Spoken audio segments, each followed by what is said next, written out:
মানুষ এখনো মানুষের পাশে যায়নি তো আজও ভেসে, শিরায় শিরায় একই প্রত্যাশা হাজার শপথে মেশে।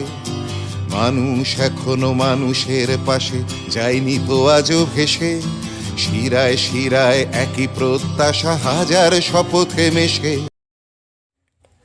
মানবিকতার অনন্য নজির, ঈদের খুশি ভাগ করে নিল গলসি বর্ধমান আব্দুল কালাম ওয়েলফেয়ার সোসাইটি।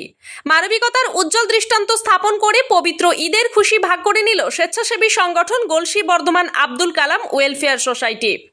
আজ অর্থাৎ মঙ্গলবার সংগঠনটি গলসির বন্দুটিয়া গ্রামের এক দুস্থ পরিবারের পাশে দাঁড়িয়ে এক মহৎ উদ্যোগ গ্রহণ করল।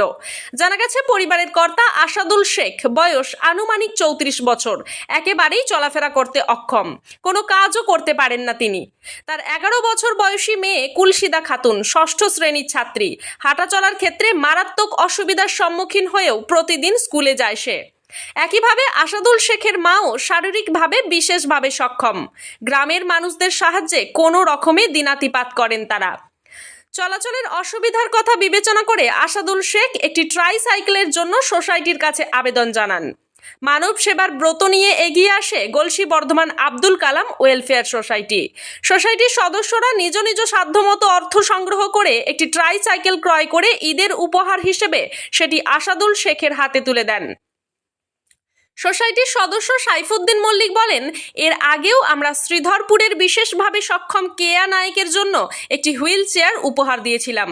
আজ আমরা আসাদুল শেখের পরিবারের সঙ্গে ঈদের আনন্দ ভাগ করে নিলাম।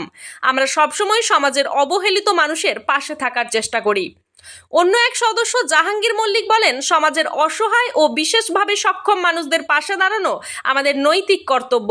যদি সকলে অল্প অল্প করেও সাহায্যের হাত বাড়িয়ে দেয় তাহলে তারা সমাজের মূল স্রোতে ফিরে আসতে পারবে, জীবন যুদ্ধে এগিয়ে যাওয়ার শক্তি ও সাহস পাবে। আমরা আমাদের সংগঠনের পক্ষ থেকে যথাসাধ্য চেষ্টা করেছি এবং সমাজের সকলকেই এই ধরনের কাজে এগিয়ে আসার আহ্বান জানাই। এই মহৎ উদ্যোগ নিঃসন্দেহে সমাজের প্রতি এক উজ্জ্বল বার্তা বহন করে। মানুষ মানুষের জন্য যদি সকলে একসঙ্গে এগিয়ে আসে তবে অসহায় ও বিশেষভাবে সক্ষম ব্যক্তিদের জীবন আরো সুন্দর ও আনন্দময় হয়ে উঠবে বলেই মনে করেন অনেকেই। গলসি থেকে মুন্সি শফিউর রহমানের রিপোর্ট, সোজা কথা নিউজ, পূর্ব বর্ধমান। আজকে আমাদের ট্রাইসাইকেল বিতরণের একটা প্রকল্প ছিল। বিশেষভাবে সক্ষম যে সমস্ত ব্যক্তিরা আছে তাদেরকে আমরা আমাদের মানে সাধ্যমতো দিয়ে থাকি। এবারেও একটা ট্রাইসাইকেল আমরা দিলাম। আজকে আমরা এসেছিলাম বন্ধুটিয়া গ্রামে।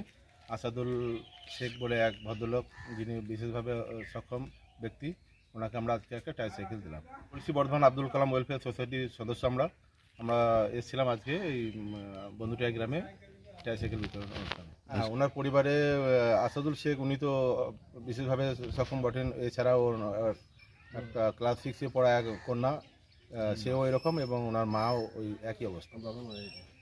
আমরা সমাজের ব্যক্তিকে এই বার্তা দিতে চাচ্ছি যে আমরা যদি সরকারিভাবে যারা পায় না এবং বা সরকারিভাবে যেহেতু দীর্ঘদিন দেরি হয়, সেই জন্য আমরা সকলের কাছে এই বার্তা দিচ্ছি যে আমরা যদি সকল মিলে একটু হাত লাগাই, সকলে যদি একটু চেষ্টা করি, তাহলে এই ধরনের মানুষজন যারা আমাদের সমাজে আছেন তারা বেঁচে থাকার একটু সুযোগ পাবেন, ভালোভাবে বাঁচার সুযোগ পাবেন। এবং সমাজের সমস্ত মানুষদের উচিত যে এই ধরনের মানুষকে সাহায্য করে তাদেরকে স্বাভাবিক জীবনে ফিরিয়ে আনা। আপনার নাম আর পরিচয়? আমার নাম জাহাঙ্গীর মল্লিক, গলসি বর্ধমান আব্দুল কালাম ওয়েলফেয়ার সোসাইটির একজন সদস্য। ধন্যবাদ। সমস্যা, আমি প্রতিবন্ধী, পায়ে চলতে পারি না। আমি একটা সাইকেল দেওয়া হলো।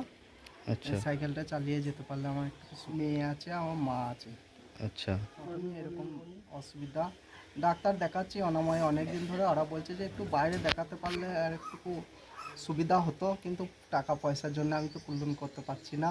আর জমি জমা কিছু নাই, লোকে সাহায্য করে, গ্রামের মানুষ সবাই সাহায্য করে, সেইভাবেই চলে। আচ্ছা। আর মেয়ের অপারেশনের জন্য খরচা কিরকম কি বলে? না, অপারেশন তো কিছু বলছে না। ওরা বলছে বাইরে নিজে একটু চিকিৎসা করতে পারলে একটু উন্নতভাবে একটু ভালো হতো, তাই বলছে যে আমরা যতদূর পাচ্ছি করছি, কিন্তু একটু বাইরে নিয়ে গেলে একটু ভালো হতো। পড়াশোনা 6-এ করে, বন্ধুটিয়া হাই মাদ্রাসায় দেওয়া আছে। শেখ আসাদুল, গ্রাম বন্ধুটিয়া, পোস্ট কি সিরকোনা, থানা গলসি, জেলা বর্ধমান।